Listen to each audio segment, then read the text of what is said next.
तुलसीदास जी एक महान कवि थे। अपने जीवन काल में तुलसीदास जी ने 12 ग्रंथ लिखे। उन्हें संस्कृत विद्वान होने के साथ ही हिंदी भाषा के प्रसिद्ध और सर्वश्रेष्ठ कवियों में एक माना जाता है। तुलसीदास जी को महर्षि वाल्मीकि का अवतार भी माना जाता है। श्री रामचरितमानस के बाद विनय पत्रिका तुलसीदास कृत एक अन्य महत्वपूर्ण काव्य है। ऐसा माना जाता है कि तुलसीदास जी ने राम, लक्ष्मण और हनुमान जी के साथ ही भगवान शिव पार्वती के साक्षात दर्शन प्राप्त किए थे। इस संबंध में एक दोहा भी प्रचलित है। चित्रकूट के घाट पर भई संतन की भीड़, तुलसीदास चंदन घिसे तिलक देत रघुबीर।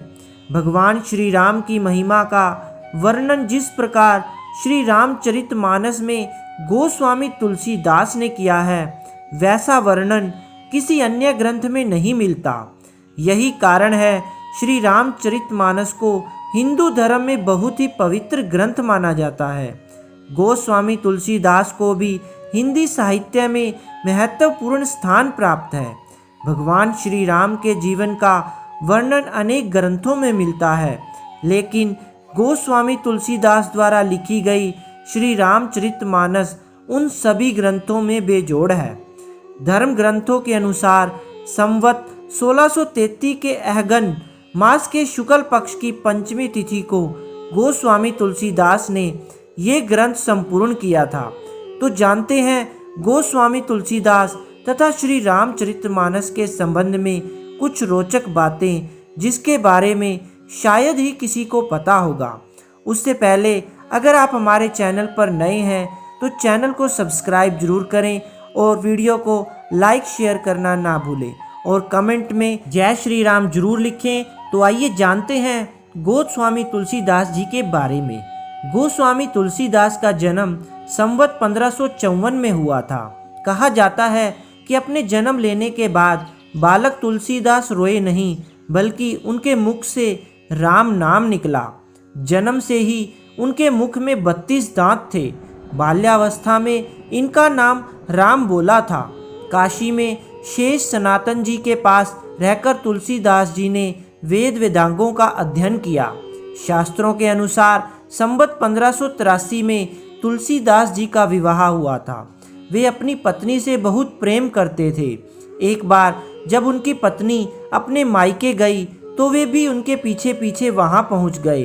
पत्नी ने जब यह देखा तो उन्होंने तुलसीदास जी से कहा कि जितनी तुम्हारी मुझ में आसक्ति है, उससे आधी भी यदि भगवान में होती तो तुम्हारा कल्याण हो जाता। पत्नी की यह बात तुलसीदास जी को चुभ गई और उन्होंने गृहस्थ आश्रम त्याग दिया और साधु वेश धारण कर लिया। एक रात जब तुलसीदास जी सो रहे थे तो उन्हें सपना आया। सपने में भगवान शंकर ने उन्हें आदेश दिया कि तुम अपनी भाषा में काव्य रचना करो। तुरंत ही तुलसीदास जी की नींद टूट गई और वे उठकर बैठ गए। तभी वहां भगवान शिव और पार्वती प्रकट हुए और उन्होंने कहा, तुम अयोध्या में जाकर रहो और हिंदी में काव्य रचना करो। मेरे आशीर्वाद से तुम्हारी कविता सामवेद के समान फलवती होगी। भगवान शिव की आज्ञा मानकर तुलसीदास जी अयोध्या आ गए। संवत 1631 को रामनवमी के दिन वैसा ही योग था जैसा त्रेता युग में राम जन्म के समय था। उस दिन प्रातःकाल तुलसीदास जी ने श्री रामचरितमानस की रचना प्रारंभ की।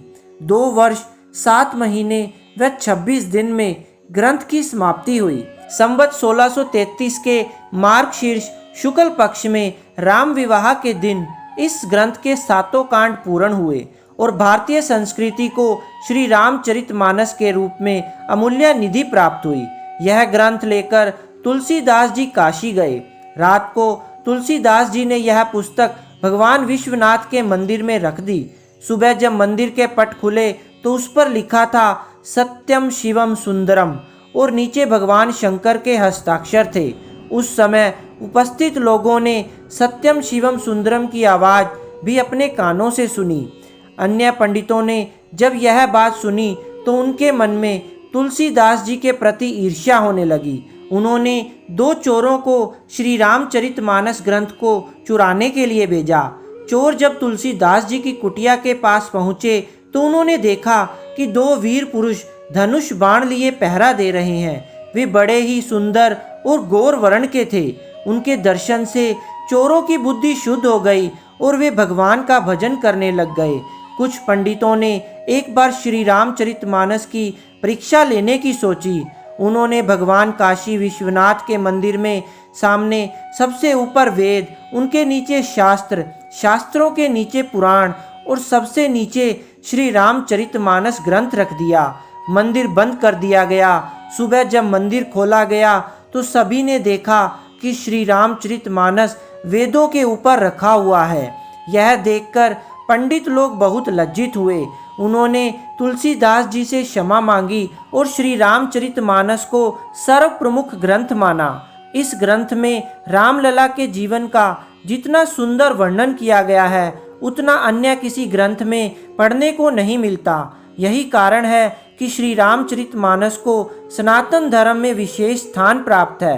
रामचरितमानस में कई ऐसी चौपाई भी तुलसीदास ने लिखी हैं जो विभिन्न परेशानियों के समय मनुष्य को सही रास्ता दिखाती हैं तथा उनका उचित निराकरण भी करती हैं। तो प्रिय भक्तों, यह थी आज की हमारी कथा। अगर आपको यह कथा अच्छी लगी हो तो प्लीज़ इस वीडियो को लाइक, शेयर एंड सब्सक्राइब जरूर करें और कमेंट में जय श्री राम लिखकर इस वीडियो का अभिवादन जरूर करें। धन्यवाद भक्तों।